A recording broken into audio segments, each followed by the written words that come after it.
Afternoon, everybody. What a lovely way to spend a Saturday afternoon, right? So we're very happy with the bond that the judge set. I think it's fair and reasonable given the allegations. We hope that Mr. Kelly's able to get the money together and post bond sometime today or over the weekend, and he'll be released. We're going to see the chief judge on Monday. For those of you who are from out of town, the way cases work here is you go to bond court, then the case is assigned to the chief judge, which is actually the room just over there, and he then assigns the case to a trial court room upstairs in this building in our courthouse, which was actually built for Al Capone when he was charged years ago. In any event, so we'll get our judge on Monday. After we get assigned to a judge, we'll get what they call discovery, copies of police reports, video if it exists, lab reports and so forth. Might happen Monday. Sometimes it takes a little while to get that stuff. Sometimes it takes a long time to get that information. And then we'll be in a better position to evaluate the evidence. Right now he's presumed innocent. We haven't seen any reason to believe that these allegations are credible. I heard about sort of the narrative of them for the first time today, the same time all of you did.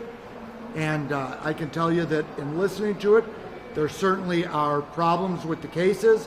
One lady coming forward, decade plus later, claiming she had non-consensual sex, no outcry, nothing like that, and the things we look for in these cases. But we'll wait and see what the evidence is. We'll evaluate the evidence. We're putting together a team of attorneys to defend him. One of them is camera shy, Steve Fine. He's in the back over there, and we'll start fighting the charges. Steve, do you have any reason to believe that he will not be able to come up with $10,000? When I first met Mr. Kelly, it was because there have been problems. This is someone who should be wealthy at this stage of his career, and through mismanagement and through people hangers on and bad contracts and bad deals and bad leases like he had in his studio, he really doesn't have any money at this point. I don't even think he owns the rights to I Believe I Could Fly. So do you think that he'll be able to come up with the money for bond? Yes, I think he'll be able to come up with the money for bond. It's Saturday, it's a little bit difficult. You've got to get a bank, you've got to get $100,000, but hopefully he gets out today. Some people are working on that now. We don't have, for the out-of-town media, you're one of, for the out-of-town media, we don't have bail bondsmen in Illinois. In Illinois, they got rid of bail bondsmen back in the 60s. Everyone can guess why they did that. So here, a bond is set, so the judge set bond at $1 million, and he knows when he sets that Mr. Kelly has to post 10% of that amount. So essentially, it's a $100,000 bond, which is exceedingly reasonable given these allegations. So you're saying, despite R. Kelly's fame, he doesn't have $100,000 sitting around in the bank somewhere? He's trying to get it together. He doesn't have it sitting in the bank, sitting in a shoebox, sitting anywhere. No. Mr. Greenberg, I reported Thursday for the New Yorker. There is a sitting grand jury in the Southern District that is issuing subpoenas. It's a 25-member Homeland Security. Are you the task former force. record guy? I'm the one you ignore. My name is Jim DeRogatis. Okay. There's a 25-member squad in Homeland Security investigating violations of the Mann Act and sex trafficking. And I hear Paul Howard is about to have a press conference soon about indictments in Atlanta. All these people talking to all these investigators, they're all liars. I just want to make sure I got that right, because that's what you've been saying. I am not aware of any federal grand juries that are looking into Mr. Kelly. Federal grand jury investigations are supposed to be secret. So was this? It was supposed to be secret. So you've got better sources than I have. I'm not aware of anything in Atlanta. If they make allegations, we'll address the allegations. He's presumed innocent. He's entitled to that presumption, not to be tried in the media, to have his day in court. So you don't know anything about any other investigations? I'm unaware of any other investigations. I haven't been contacted by any prosecutors from any jurisdiction anywhere. I haven't been contacted by any attorneys saying that they're representing a witness who's received a grand jury subpoena, anything like that. I can tell you your name later. Steve, is part of your strategy that this is double jeopardy? Tell me a bit more about that. Well, certainly we know one of the allegations apparently involves the same alleged victim as the earlier case. I wasn't involved in the earlier case. We're going to take a look at that. We're going to have to make a determination. Is it the same incident? Is it a different incident? It's not just a question of is it the same tape or is it a different tape. It's a little bit deeper than that. We'll look at the evidence, we'll evaluate it, and we'll make that determination. I have not seen that tape. I only know what you guys know about it. Are you here to argue that it was not consensual or that it just didn't happen? I'm not sure exactly what our defenses are going to be. Each case is different. There's 4 different factual scenarios. We're going to look You at. said they were all liars yesterday, so I mean, that would indicate it didn't happen. Well, Can you look this way? Can you look this way with your answer? sure. So you want to repeat your question? So Yesterday you called the accusers liars, so that would indicate that the events did not happen. no, that wouldn't necessarily indicate events didn't happen. That would indicate that they weren't criminals. So, for instance, we heard today about some lady who says that he went there for a haircut and forced her to give him oral sex. That may have been a consensual encounter. I don't know. I haven't seen the evidence on it. That's why we don't. That's why But when that's victims why. are 14, it can't be consensual. Well, that's why I haven't seen any evidence of any 14-year-old victim. There's an allegation of a 14-year-old victim. I haven't seen any evidence of it. So that's why we have a process. That's why we have a charge, and we have a prosecutor, we have a defense attorney, we have a judge, and we have a jury, and we look at the evidence, and we figure out what we're going to do. And that's what we do. Is he going to be here on Monday? If he, let's say, He has to be at every court date. So he will when you meet with the Yeah, chief, he has to be at every single court date. Yes. including Monday. Yes. Yeah, Monday's a very important date because who your judge is one of the most important things that happens in your case. What's his frame of mind? I mean, these are far broader charges than he faced for the 2002 arrest. You got 4 alleged victims here. You heard some of the detail in court. They're pretty damning stuff. The docuseries is out there, and he's been dogged by this kind of stuff for almost 20 years. What's his mood?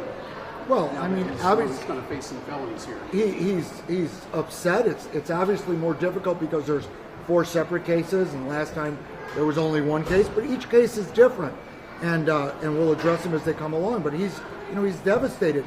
Here is someone who at one point was a huge star, and now he's sitting behind bars. Even if it's just for a day, he's got these accusations. He's not going to be able to tour, and people, unfortunately. There's this whole hashtag movement. Just because someone says something now and it's 2019, it doesn't make them credible. And just because they said something now and they haven't said something in a long time, it doesn't necessarily make them incredible. We have to look at the evidence. We have to look at what happened. I know on one of the cases, there are a number of interviews where the young lady says, I lied about how old I was. I lied to him about how old I was. And then recently said, oh no, I lied about lying about how old he was. We'll have to look at it. She showed him the ID, the fake ID, then showed him the real ID. Don't misquote a victim, Mr. Greenberg. Don't misquote a victim. That's not what she said. Well, she initially lied to him, then she showed him a state ID. She was here today. Did you see her in tears while the charges were read? So you have a book coming out, and Yeah, it's I got hope facts in it. I hope you sell lots of books. I don't give a fuck about selling a single book. I've talked to that woman, and I've talked to 47 What else is others. your question? I'm not Mr. Avenatti, and I'm not you. Okay, so let's try and keep it professional, and But don't you just called don't a victim swear at who me. cried in court a liar. You Well, just just called because a they victim. cry doesn't make them truthful. So we're going to look at the evidence, okay? We'll look at the evidence. I was correcting and the record of what you said. We'll look She at the admitted evidence. when Let's she keep lied. it. She admitted Let's when she watch. told Let's truth. watch the swearing, okay? I did. I'm sorry. You're upset. Defending his behavior as being legal or not criminal. Would you also defend his character? What do you have to say about R. Kelly's character? Well, if these allegations are proven to not be true, and these were consensual encounters, certainly the encounters on some of their charges, then we shouldn't be second guessing someone's sex life. I mean, frankly, there's been a lot of talk about how he has these hostages in his house. They were here in court today. These 2 young ladies. They were with him yesterday, walking in front of the media. The police have been by to see them. The police have interviewed them. They interviewed them in Atlanta. They interviewed them in Chicago. They didn't say they were hostages at all, but people keep saying these people are hostages. We're going to wait. We're going to see what the evidence is. He's entitled to a presumption of innocence. We'll evaluate all the evidence. I'm sure we'll have some conversations with the prosecutors, and then we'll figure out what we're going to do. I can't tell you today what our defense is going to be, what we're going to do, what's going to happen on any case. It may be that 2 of the cases resolve themselves and 2 of the cases go to trial. It might be all 4 go to trial. It might be all 4 resolve themselves. There's too many moving parts to be able to say anything one way or the other. Is his character part of his defense? And if so, how would you Well, describe it? character is not, in Illinois, you can't introduce character evidence except for truthfulness. So, for instance, to take an example of someone who's on trial for bank robbery, and if they have 3 prior bank robberies, you can't say, well, his character is he's a bank robber. You know, he's done it before. So you can't say that. So his character is really not at issue here. A jury's not going to hear about his character. They're going to hear about the facts of the case. They're going to hear the evidence, and they're going to evaluate it. Mr. Greenberg, will Mr. Kelly be attending the Monday hearing? He has to. He has to attend each and every court date. That's an absolute requirement. Steve, how was his night in jail? Did he sit with general population? Were there any incidents? No, I want to say, and I don't know if I've ever said this before, I want to compliment the Chicago Police Department for the way they treated him last night. They were very professional. The sheriff's office has been great. Obviously, they have concerns if something happens to him while he's in custody. It would be a problem for them. But they held him separately in a separate cell, and then they took him back after court today. Okay? One more question. Are you aware whether he's getting cooperation, whether the victim on the videotape is cooperating with prosecutors? If she is the victim from the 2008 trial, she's not helpful to the prosecutor. I would assume that who's ever on the tape or whoever they think is on the tape, someone is saying it's them on the tape, or they wouldn't bring those charges. I think that's a fair assumption. I know from the earlier trial that the alleged young lady and her parents all testified under oath that it was not her on the tape. Do you expect our... Did they make clear that they did say victim from 2008 on this currently? Hear that in court? I heard what you heard, so I heard what I heard. Do you expect our Kelly to find out before Monday's hearing? I hope so. How do you respond to the DNA evidence? Well, the DNA evidence is on the 2009-2010 allegations. They didn't say that there was positive DNA. They're in the process of doing the testing. The only other DNA evidence was from the young lady who claimed that she performed oral sex on him. She was an adult at the time, and she said nothing, as far as I can tell, about that encounter until very recently, although it was some 15 or 20 years ago. Steve, if R. Kelly doesn't have $100,000 to bond out, bail out of jail, how is he paying you? What arrangements are you guys making? That's none of your business. Oh, really? Pro bono, maybe? Last Okay. night, Mr. Greenberg, you called all the liars. After hearing what you heard today, the evidence, the video evidence, do you still stick to that as a defense that they are lying? Did he force them to have sex? Yes. He did not force anyone to have sex.